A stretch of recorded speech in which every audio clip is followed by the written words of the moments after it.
Yung binibili mong dilis na matamis, tapos ay maanghang sa tindahan. Ako ay rin at ikay aking tuturuan.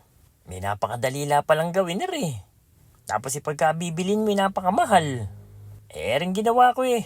Sumakit ang ngipin ko kakakain. Nagsawa ako, ibig sabihin. 2 pack ng dried dilis. Ibuhos mo sa pinggan, itabi mo muna at gagawin na muna natin yung pampatamis. 1 cup na asukal. Tubig, 1 cup din yan. Para matindi, Korean chili ginamit natin. Tapos nilagyan natin ng pampakulay na kulay pula. Haluin mong mabuti. Pagkayari, lalagyan na natin yan sa apoy. Papakuluin natin ng papakuluin yan hanggang sa lumapot. Pero at the same time, halu-haluin mo. Bubula kasi yan aapaw.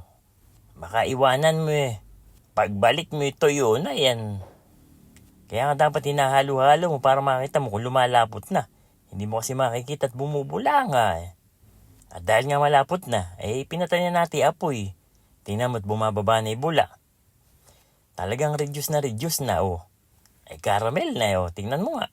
Pagkayari niyan, ibubuhos na natin yan doon sa mga dilis habang mainit pa.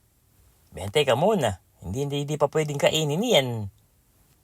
Hahalu-haluin muna natin yan hanggang sa magkulay pula na yung ibang mga dilis. Saka kumapit na yung nag-caramelize na asukal. Halu-haluin mo lang hanggang sa talagang makita mong pulang-pula na yung ibang mga dilis.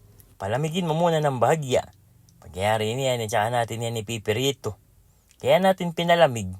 Para nga kapit na kapit yung ating caramelized sugar doon sa mga dilis. Para pagpipirito natin hindi bibitaw. Kung nilagay mo kagad yan, paglagay mo diyan sa mantika, andi diyan ang lahat yung mga pangulay tsaka yung asukal. Tingnan mo rin, andi diyan lahat kapit na kapit doon sa dilis. Ilagay mo sa isang lalagyan. Paghiwa-hiwalayin mo. Kasi ngay malagkit, diba? Magkakadikit yan. Paghiwa-hiwalayin mo para pagkuha mo hindi yung sama-sama. Mabilis mauubos yan. Hindi ba't yung nabibili mo sa plastic hiwa-hiwalay din. Paghiwalay na, bubudbura natin yan. Konting asukal. Dagdag tamis lang. Para magmukhang Korean lalo. Lalagyan natin yan ng sesame seed sa ibabaw.